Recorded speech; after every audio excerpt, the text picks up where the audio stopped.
بسم اللہ الرحمن الرحیم۔ اور جن ججز کا تبادلہ کیا گیا اس حوالے سے جس طرح آپ کو بتایا کہ ایک جج صاحب تو وہ تھے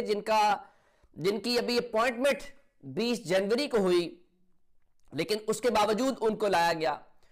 اور جو جج وہاں سے آئے تھے بلوچستان ہائی کورٹ سے وہ 12ویں نمبر پر وہاں موجود جج ہیں، چلیں ان کو بھی چھوڑ دیتے ہیں۔ اور وہ ہوئے بھی 20 جنوری کو تعینات ہیں، یعنی ان کو 2 ہفتے بھی مکمل نہیں ہوئے، اور لاہور ہائی کورٹ سے جو جج صاحب ہیں وہ 15ویں نمبر پر موجود تھے،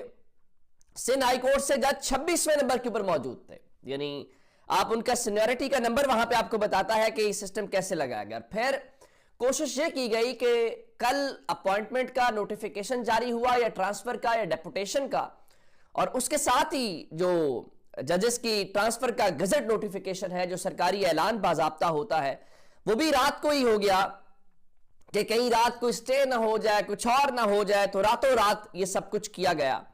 اس کے اوپر ایک جملہ بڑا دلچسپ لکھا، اور وہ جملہ لکھا سینیٹر مشتاق صاحب نے جو جماعت اسلامی کے سینیٹر رہے،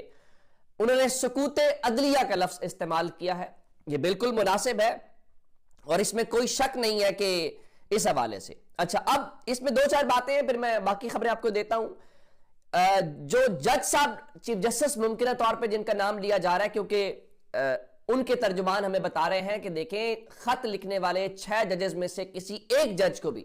چونکہ وہ آزاد ججز ہیں، اپرائٹ ججز ہیں، سٹینڈ لینے والے ہیں،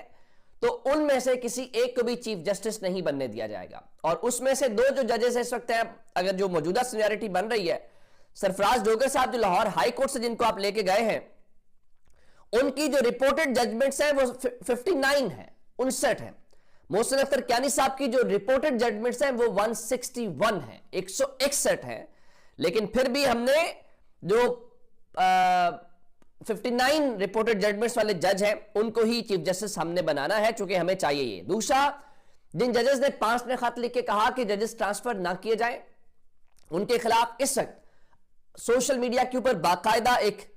کیمپین چلائی جا رہی ہے، ان کی تصحیح کی جا رہی ہے، ان کے حوالے سے بہت کچھ کہا جا رہا ہے، لیکن کیا ان کے خلاف کوئی پیکا لگے گا، یا یہ پیکا ہم جیسوں کے اوپر آپ نے رکھا ہوا ہے کہ کہیں لوگوں تک اصل بات نہ پہنچا دیں، ان تک حقائق نہ پہنچا دیں؟ تو یہ کیا بات ہے؟ اب اس حوالے سے ایک امپورٹنٹ خبر، چونکہ اسلام آباد ہائی کورٹ بار اور اسلام آباد بار نے کہا تھا کہ اگر یہ سب کچھ کیا گیا تو ہم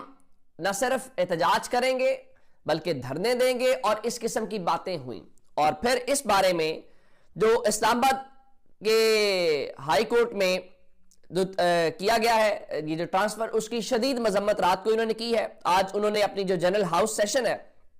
اس کا ہنگامی اجلاس طلب کیا ہوا ہے، اور اس میں آج اسلام آباد ہائی کورٹ بار ایسوسی ایشن اور اسلام آباد ڈسٹرکٹ بار کے نمائندے جو ہیں وہ شریک ہوں گے، اور وہ ممکنہ طور پہ آئندہ کا لاہ عمل دیں گے کہ ان کے پاس چوائس کیا ہے، انہوں نے کرنا کیا ہے اور اگلا راستہ کیا ہے۔ اب اس میں بہت ساری باتیں ہیں۔ ایک بات یہ ہے کہ جو جسٹس یحییٰ آفریدی کا کردار ہے اس پہ بہت سارے سوالات ہیں، کیونکہ یہ ان کی مرضی اور منشا کے بغیر نہیں ہو سکتا تھا۔ انہوں نے اپنا وزن جو ہے وہ ایگزیکٹو کے پلڑے میں ڈالا ہے، اور اس کے بعد پاکستان کی عدلیہ کو فتح کیا گیا۔ لیکن میں ایک بات پھر آپ کو بتانا چاہتا ہوں کہ کیا اس سے مایوس ہو جائیں، کیا اس سے پریشان ہو جائیں؟ یہ ٹھیک ہے، یہ کوئی ایسا اقدام نہیں ہے جس کی تعریف کی جائے یا کوئی حوصلہ افزا قدم نہیں ہے، لیکن میں آپ کو جنرل مشرف کا دور جب براہ راست ملک میں مارشل لاء تھا، تو کہا جاتا ہے نا کہ انڈائریکٹ مارشل لاء پاکستان کے اندر ہے، تو اس وقت عدلیہ کو فتح کیا گیا تھا، اور کورٹ پیکنگ جو امریکی دور کی اصطلاح ہے جس کا مقصد یہ ہے کہ اپنی مرضی کے ججز کو بھرتی کر دیا جائے، اپنی مرضی کے ججز انسٹال کر دیے جائیں، تاکہ آپ کی جو پالیسیز ہیں، جو آپ کا سسٹم ہے، اس کو کوئی خطرہ نہ ہو۔ تو پاکستان میں فی الحال کورٹ پیکنگ کی جا رہی ہے، تو جنرل مشرف کے دور میں بھی کوئی 100 کے آس پاس، 100 سے کم یا زائد ججز جو ہیں وہ سسٹم میں انسٹال کیے گئے تھے، اور وہ سسٹم پھر اس وقت بھی کوئی ڈوگر ہی چیف جسٹس بنایا گیا تھا۔ اور پھر کیا ہوا تھا؟ پھر وہ ججز آج اپنے نام کے ساتھ سابق جج بھی نہیں لکھ سکتے۔ ان کے بارے میں کہا گیا کہ سمجھا جائے کہ وہ کبھی عدالتوں کے اندر تعینات ہوئے ہی نہیں تھے، اور وہ آج ایسے کردار بن گئے ہیں جن کے ساتھ جن کو کہا جاتا ہے کہ یہ پی سی او ججز تھے۔ تو میرا خیال یہ ہے کہ جب آپ ایک لمبی جدوجہد میں ہوتے ہیں، کسی لمبے مقصد میں ہوتے ہیں، اس میں کبھی کبھار ہوتا ہے، وقتی شکست بھی ہو جاتی ہے، اتار چڑھاؤ آتے ہیں، آپ کو سیٹ بیک بھی ہوتے ہیں، لیکن اس کا ہرگز مطلب یہ نہیں ہوتا کہ آپ بیٹھ جائیں۔ اس کا مقصد ہوتا ہے اپنے آپ کو ریفریش کریں، ری انرجائز کریں، اور پہلے سے زیادہ طاقت کے ساتھ، پہلے سے زیادہ جذبے کے ساتھ اس ایشو کو دوبارہ سے ریز کریں۔ تو میرے خیال سے یہی۔ اب آتے ہیں اس بات کے اوپر کہ ججز کا جوابی وار کیا ہے۔ 5 ججز نے خط لکھا، اور 5 ججز کے خط کے حوالے سے پھر یہ سوال تھا کہ چونکہ آپ نے کہا کہ جو ججز آئیں گے وہ نئی سینیورٹی کے تحت آئیں گے، اوتھ لیں گے، لیکن یہ لگ رہا ہے یہ تو اوتھ نہیں لیتے، یہ جو سسٹم میں نظر آ رہا ہے۔ تو کیا سوال اس وقت یہ ہے کہ جس طریقے سے آؤٹ آف ٹرن جسٹس یحییٰ آفریدی کو چیف جسٹس بنایا گیا، اور یہ توقع کی گئی کہ جسٹس منصور علی شاہ صاحب اور جسٹس منیب اختر جو ہیں وہ استعفے دیں گے، اور ان کو مایوسی کا سامنا کرنا پڑا، اور پھر ہم نے دیکھا کہ بہت سارے معاملوں کے اوپر چلے رزلٹ اس طرح سے نہیں آ رہے، لیکن ریزسٹ تو کر رہے سسٹم کے اندر رہ کے۔ تو اب ان ججز کے حوالے سے اس وقت امیدیں یہ ہیں کہ خط لکھنے والے جو 5 ججز ہیں ان سے توقع کی جا رہی ہے کہ وہ ریزائن کریں گے۔ محسن اختر کیانی صاحب، بابر ستار صاحب، طارق جہانگیری صاحب، سردار اعجاز اسحاق صاحب اور سمن رفعت صاحبہ، کہ یہ ریزائن کر کے گھر چلے جائیں گے، اور اس طریقے سے ہم سسٹم کو اپنے لیے آسانی کر لیں گے۔ اب اس وقت خیالات ہیں کہ شاید جو حکومت کی خواہش ہے وہ ججز پورا نہیں کریں گے۔ کیسے؟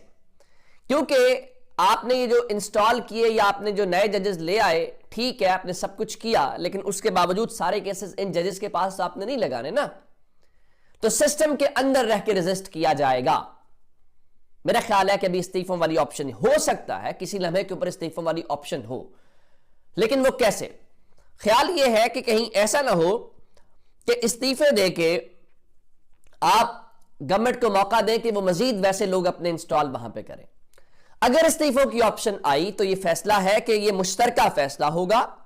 اور وہ مشترکہ فیصلہ کیسے ہوگا کہ پھر وہ ہائی کورٹ سے، سپریم کورٹ سے ایک پورا مومنٹم بنا کے جس کے اندر ایک عدلیہ کی تحریک بن سکے، اور اسی طرح سے جیسے پی سی او ججز واپس ہوئے تھے ان ججز کو واپس کیا جائے۔ اب اس میں ایک ایسی درخواست آئی ہے، وہ جو درخواست ہے وہ بازی پلٹ سکتی ہے، اور وہ درخواست جو بیرسٹر صلاح الدین احمد ہیں انہوں نے یہ بتایا ہے۔ آپ جانتے ہیں کہ ابھی تو آپ اس بات کے اوپر پریشان ہیں نا کہ 3 ججز اسلام آباد ہائی کورٹ کے اندر لائے گئے ہیں۔ ابھی تو جناب 11 کو جوڈیشل کمیشن کا اجلاس تھا، پھر 11 کی بجائے اس کی تاریخ 10 کی گئی، اور سپریم کورٹ کے اندر 8 ججز لے کے آنے ہیں۔ اب اس بارے میں انہوں نے ایک جو درخواست ہے وہ دائر کی ہے۔ اس قسم کی درخواست پہلے لاہور ہائی کورٹ کی جانب سے بھی آئی تھی، اور اب اس میں وہ کہہ رہے ہیں کہ انہوں نے یہ درخواست دائر کی ہے کہ جب تک 26ویں آئینی ترمیم کو اور سپریم کورٹ میں جو ججز کی تعداد بڑھانے کا ایکٹ ہے وہ اس کے اوپر حتمی فیصلہ نہیں ہو جاتا، تو آپ جو ہے سٹیٹس کو برقرار رکھیں اور اس بارے میں نئی تعیناتیاں نہ کی جائیں۔ لیکن اب سوال یہ ہے کہ کیا سپریم کورٹ جو ہے میرٹ کے اوپر جناب جسٹس یحییٰ آفریدی کی جو عدالت ہے وہ اس درخواست کو سنتی ہے، یا پھر اس کا آسان طریقہ یہ ہے کہ آپ 10 فروری تک